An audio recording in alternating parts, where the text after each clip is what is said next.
One Piece chapter 1085 just dropped and it broke the internet. In this chapter, we got the reveal of the Gorosei and Imu's power. So from the chapter, it looks like that the Gorosei's fruits are Zoan fruits, and to be honest, I'm not really sure how I feel. Logias for the longest time were the king of the devil fruits, but all of a sudden Zoans are now the most OP fruit. And it's all but confirmed what Imu's true fruit really is. In the One Piece community for years, there's been a theory that Imu's fruit is some kind of water-based fruit, the most powerful devil fruit because it nullifies other devil fruits. And a lot of this speculation comes from Skypiea because in this arc, the Shandorians reveal the four gods of the world. We have the god of the sun, the god of the forest, the god of the rain, and the god of the earth. And two of those four gods have been revealed so far, as Luffy being the sun god and Green Bull being the god of the forest, or it could be assumed so because he has the forest Logia type fruit. And so we have two fruits left to be claimed, the god of the earth and the god of the rain, and it's very popular amongst fans that Imu has the god of the rain fruit. And going back to this panel from chapter 1085, it looks like Imu is crawling down from the throne,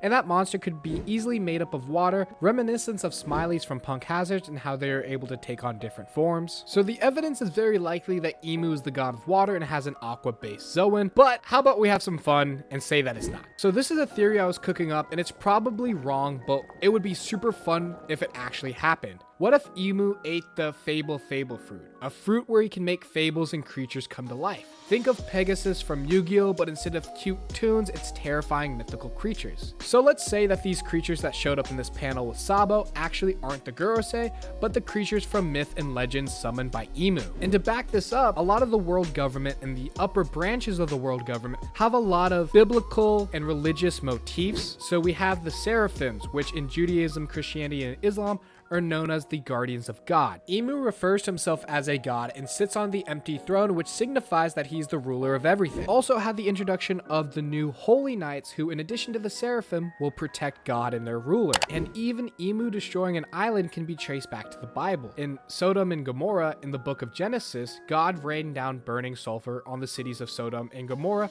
due to their extreme wickedness, resulting in their destruction. Imu directly paralleled this when he destroyed Lulushia because they were evil, and that's where Sabo was, and he was about to tell the world the atrocities that Imu has committed, and Imu deemed that as extreme wickedness and destroyed that island. So instead of a water-based mythical fruit, how about we have a mythical paramecia fruit, the fable fruit, or the biblical fruit, where Imu can make nightmares and horror come to reality. And again, going back to this panel from 1085, some of the quote-unquote Zoan transformations don't even look like animals. The one on the left looks like the famous painting, The Scream by Edward Munch, and the one next to The Scream also looks more human than animal. And I think it would be an amazing parallel for Luffy, who embodies freedom and joy, to go up against Imu, who is the embodiment of fear and terror. And I think that would make for a great thematical final battle between Luffy and Imu. And with all this mythical and biblical references, I don't think it's out of the ballpark for Imu's fruit to have something to do with God or the Bible or some kind of fable. And maybe, just maybe, Oda faked us out in Skypiea when he listed the other two gods, the god of the earth and the god of the rain, and just put those out there for us to be distracted and think that Imu had those fruits, when in reality, Imu has the fable fruit. But that's all from me. Thank you guys so much for watching, and don't forget to like and subscribe, and I'll see you guys later.